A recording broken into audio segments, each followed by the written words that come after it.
So welcome to our Thursday morning gathering brought to you by Harvard Pilgrim Healthcare and Tufts Health Plan. This is a place where we invite experienced mindfulness instructors to speak with us about what mindfulness means to them and to discuss as a community how we can incorporate these practices into our daily lives. I'm Suzanne Rowe Palacino, and it is Thursday. It is Thursday Tara time. Tara Healey is with us this morning, founder and director of Harvard Pilgrim Healthcare's Mindfulness Program. Good morning, Tara. Good morning, Suzanne. Really nice to be with you this morning and nice to be with all of you joining. Good to see you. Yes, it's very nice to be with you this morning as well, and nice to be here with our community. Whether you're new or a seasoned Mind the Moment participant, we're very happy to have you here this morning. So today, if you're not familiar with how this rolls, Tara will start us off with sharing a question with the group, and then that will involve people answering through the chat. And then Tara will share a few words with us and then go ahead and lead us in at least a 12-minute guided practice. So after that, we'll have a few minutes for discussion. If you can go to the bottom of your Zoom screen and open up the chat, and then just click that blue drop-down menu at the bottom of the screen that says hosts and panelists, and you can click on that and change it to everyone so folks can see your comments. So Tara, yes, what question do you have for us this morning? Yeah. So my question is, when you're not feeling quite right, either physically or mentally, what's the kindest thing you can do for yourself? Or what's a kind thing that you can do for yourself? So when you're not feeling quite right, either physically or mentally, what is a kind thing that you can do for yourself? And Suzanne, we'll start with you. I'll say a little bit. And so while folks are thinking about that, you can go ahead and start to populate the chat. And Suzanne, how about you?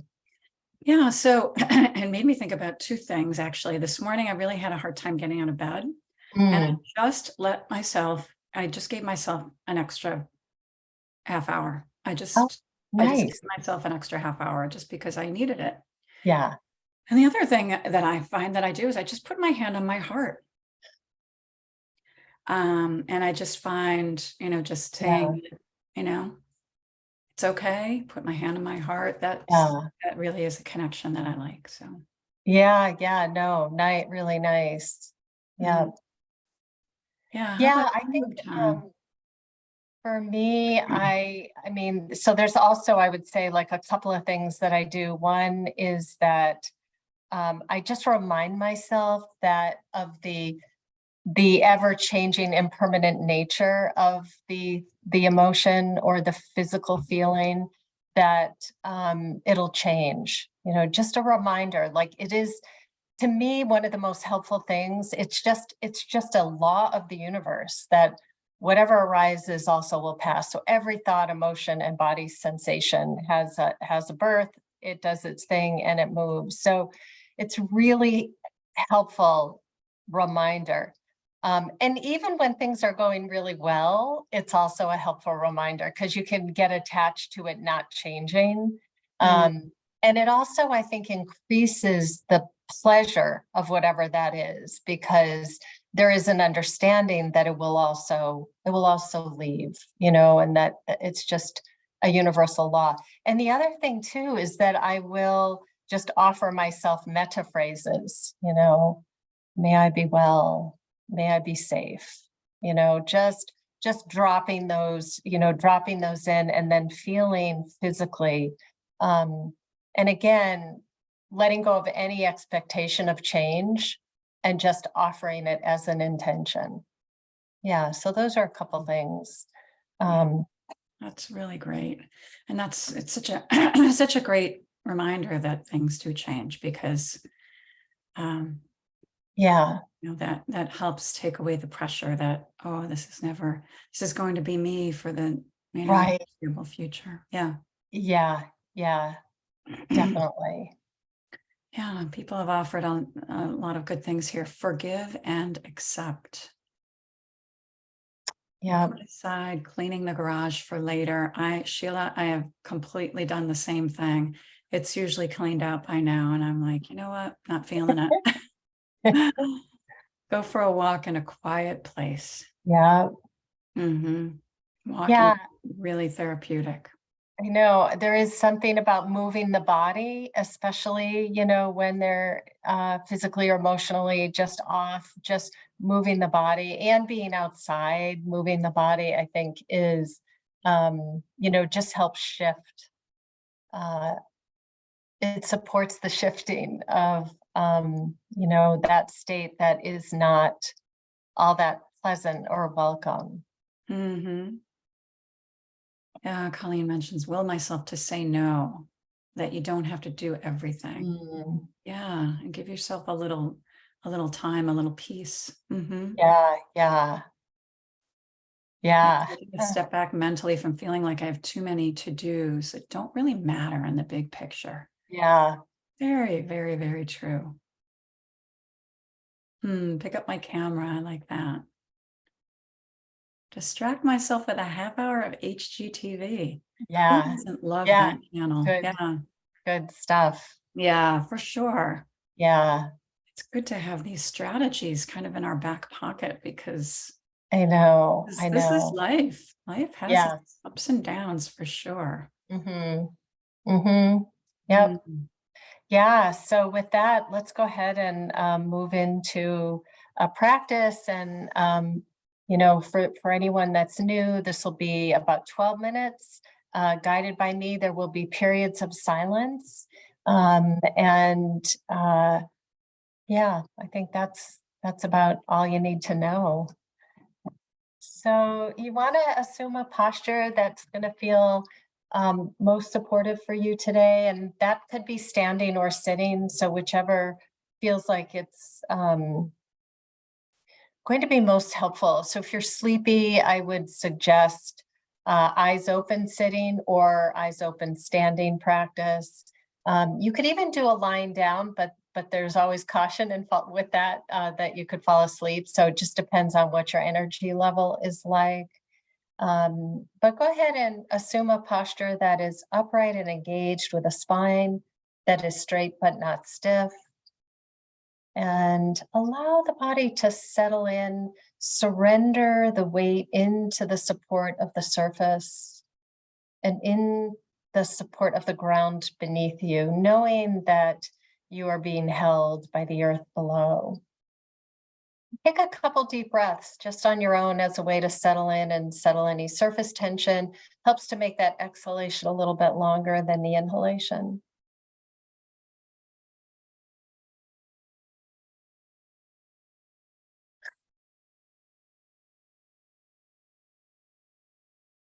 And then just allow the breath to resume at whatever pace is natural for you. Um, and the body can figure out that rhythm so you don't have to alter your breath or change it in any way. But let's take a moment to notice the sensations in your body. So that could be the points of contact that you're aware of with the surface, back of the body, and the surface. It could be that you're noticing any pulsing or vibration or tingling, any maybe temperature. Just see how your body is this morning and what sensations are making themselves known to you.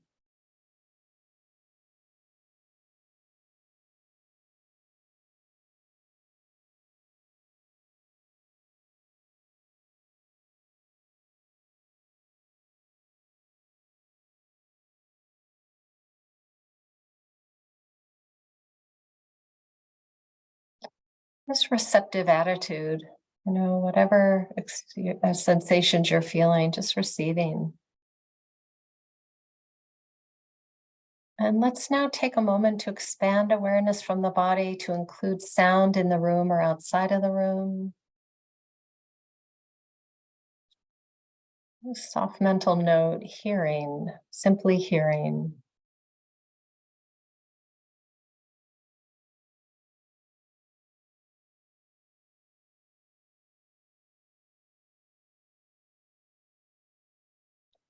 And let's begin to bring awareness back in, allowing sound to remain as it will.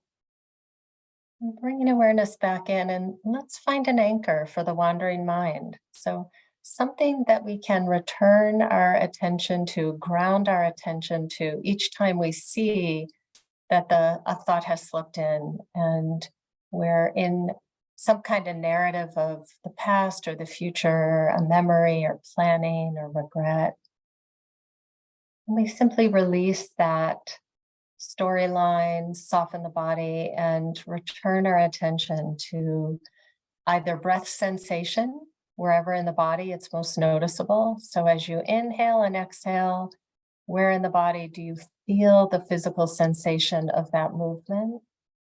And it really could be anywhere. So it could be you're just feeling the movement. So it's kind of a broader feeling, or it could be more narrow, like belly, abdomen area, chest, or nostrils. And sound is also a fine anchor. So if breath is not easy for you this morning, you could use sound in the room or outside of the room that is somewhat consistent.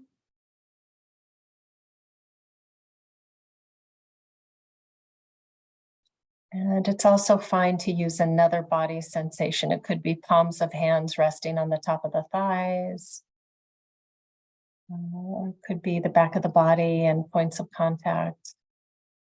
See what's going to be easiest for your mind to return to each time the mind wanders. So I'll be silent for the next few minutes.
Noticing where the mind is.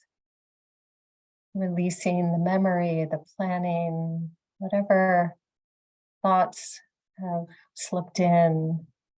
Allow the body to soften. There's always a subtle contraction with thinking.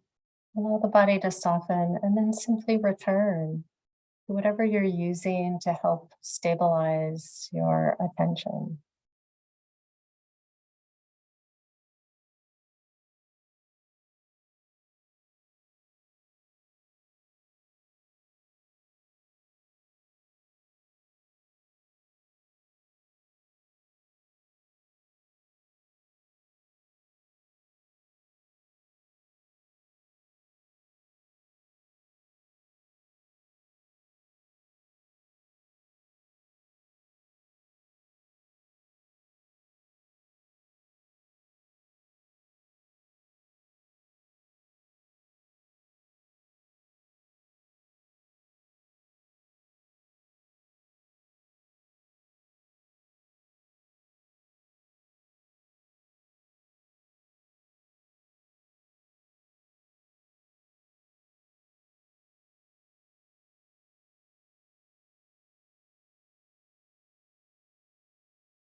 And as we bring this meditation to a close, may we be peaceful and at ease.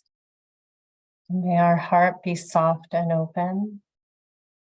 May we be safe and protected, and our bodies healthy and strong. And may the merit of our practice be for the benefit of all beings. And as you feel ready, you can kind of gently open the eyes, look around a bit, Just take a moment to reorient to the space that you're in, do a little bit of a stretch.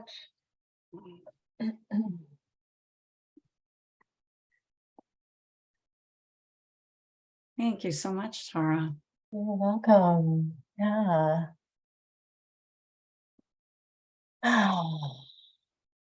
So as usual, we invite any comments, anybody want to share what that practice was like for them, but also any resources that you'd like to offer. So if somebody has recently come across a book or an app or a podcast or something to, feel free to share.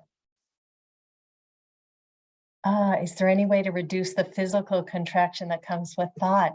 Really interesting, Sheila. I don't know the answer to that, but because I think part of what happens very often, unless we're deliberately, trying to put thought into a project or something, but oftentimes thoughts slip in unnoticed. So that's what happens. Like thoughts slip in throughout the day and in practice, just like now, unnoticed.